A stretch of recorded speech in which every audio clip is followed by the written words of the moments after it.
HelpMeWithStats.com was used to create this tutorial that can help us use the t-distribution table to find critical values. Here's the table of critical values for the t-distribution hypothesis test. There are critical values for degrees of freedom from 1 to 30. The columns show the critical values for different combinations of alpha levels for hypothesis tests using one or two tails. Let's work through some examples. The highlighted row at the top of the display shows the different alpha levels for two-tailed hypothesis tests. The column in yellow shows all the critical values for the two-tailed tests that use an alpha level of 0.05. The yellow column shows the critical values for degrees of freedom from 1 to 30. Let's see how we can find the critical value for a given degrees of freedom.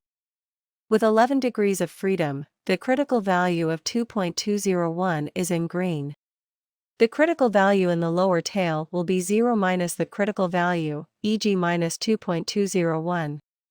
With an alpha of 0.05, two tails, and 11 degrees of freedom, the critical values of minus 2.201 and 2.201 will define the rejection regions. With 11 degrees of freedom, the critical value of 2.201 is in green. The critical value in the lower tail will be 0 minus the critical value, e.g. minus 2.201. With an alpha of 0.05, two tails, and 11 degrees of freedom, the critical values of minus 2.201 and 2.201 will define the rejection regions. With 24 degrees of freedom, the critical value of 2.064 appears in green. The critical value in the lower tail will be 0 minus the critical value, e.g. minus 2.064. With an alpha of 0.05, two tails, and 24 degrees of freedom, the critical values of minus 2.064 and 2.064 will define the rejection regions.